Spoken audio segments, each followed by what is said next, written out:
अस्सलाम वालेकुम व्यूअर्स। उम्मीद करता हूँ आप सब लोग खैरियत से होंगे।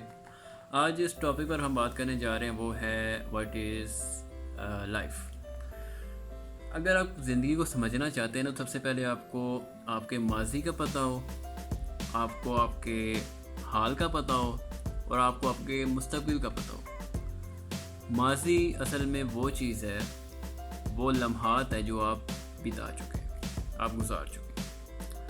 वो बेसिकली आपकी याददाश्त में जाकर स्टोर हो चुके हैं। आप उसको बदल नहीं सकते, ना आप अपने माजी में वापस जा सकते हैं, बिल्कुल ऐसा नहीं हो सकता। दूसरी बात है फ्यूचर। जो मुस्तकबिल है आपका, वो आपके इम्कानात का नाम है। आज आप यहाँ हैं, कल आप कहाँ होंगे, we can't say anything more about it. इसी तरह फिर आपका एक मौजूदा लम्हा आता है जिसको हम प्रेजेंट मोमेंट कहते हैं। असल में आपकी वही ज़िंदगी को समझने के लिए सबसे आसान जो एक तरीका था, या जो एक सबसे आसान पैराडाइम है, वो प्रेजेंट मोमेंट। जो आप गुजार रहे हैं ना इस वक्त, असल में वही ज़िंदगी है आपकी। माजी चला गया, मुस्तकबिल आना है, लेकिन मुस्तकबिल को कंट्रोल आपने कैसे करना है? जब आप अपने प्रेजेंट मोमेंट को एंजॉय करेंगे। पास्ट की जो आपके पास जो आप कह लें कि पास्ट बेसिकली आपके लिए एक, आप कह सकते हैं कि सोर्स ऑफ सैडनेस हो सकता है अगर आपकी मेमोरीज अच्छी नहीं है, और फ्यूचर आपके लिए सोर्स ऑफ फियर हो सकता है। आपको जस्ट प्रेजेंट मोमेंट में रह के अपने फ्यूचर को कंट्रोल करना होता है, और माजी की जो सारे आपके आइडियाज़, आपकी थॉट्स, आपके क्या कह सकते हैं हार्श आपके इंसिडेंट्स जो भी हैं, आपने उसको सप्रेस करना होता है। हम क्या करते हैं कि हमारे से मिस्टेक ये होती है कि हम माजी में जीते हैं। सब फर्स्ट ऑफ ऑल माजी से निकलते हैं तो फ्यूचर में चले जाते हैं। हम प्रेजेंट मोमेंट में नहीं आते, कभी भी हम अपने प्रेजेंट में नहीं आते। जब भी हम अपने प्रेजेंट में आना शुरू करते हैं, हमारी लाइफ आसान हो जाएगी, हमारे लिए ज़िंदगी जन्नत बन जाएगी अगर हम अपने प्रेजेंट मोमेंट को एंजॉय करने लग जाएं। अब इसमें क्या चीज़ है, अब ज़िंदगी अगर आपकी अच्छी गुजर रही है ना, अगर if you are spending your present moment in a well manner, if you are enjoying your present moment, so that's mean your life is well.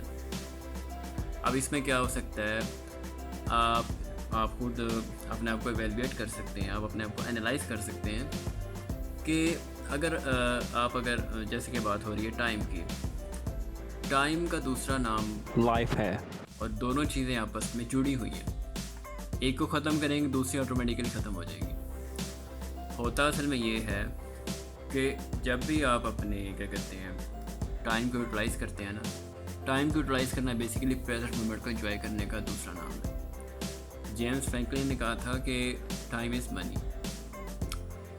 अब रोज़ आपके पास 86,000 सेकंड्स आते हैं जो कि कुदरत आपकी जेब में डाल देती है। अगर आपको मैं छोटा सा टेस्ट देता हूँ, अगर आपको कोई 86,000 रुपीज़ दे और आपको कहे कि आपने बस इसको ना खर्च करना है, तो आप में से कितने लोग हैं जो उसको खर्च करते हुए इसको ज़ाया करना चाहेंगे? कोई भी नहीं चाहेगा कि ज़ाया हो। हम चाहेंगे कि इवन अ सिंगल पेनी हम उसको भी यूटिलाइज़ करें, वेस्ट ना करें। लेकिन हम अपने वक्त के बारे में नहीं सोचते कि जो वक्त चला गया या जो वक्त जा रहा है, हम उसके बारे में सोचते नहीं है कि वो ऐसे ही जा रहा है, हम ज़ाया कर रहे हैं, हम उसको यूटिलाइज़ नहीं कर रहे, हम उसको एनालाइज़ नहीं कर रहे, हम उसको वर्क में नहीं ला रहे, हम अपने मकसद के पीछे नहीं जा रहे।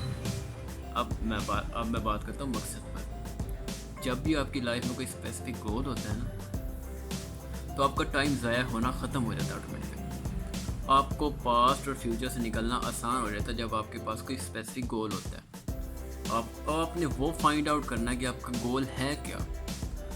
If you have find out your goal, you will achieve your milestone and you can say that you will be free from past memories and you will be free from the fear of future. तो आज की video का इख्तिताम मैं इस पर ही करूँगा कि just आप अपने प्रेजेंट मोमेंट को एंजॉय करें। जस्ट आप ये सोचें कि हर लम्हा आपके लिए एक अकाउंटेबिलिटी का एक सोर्स है, आपने हर लम्हे का जवाब देना है।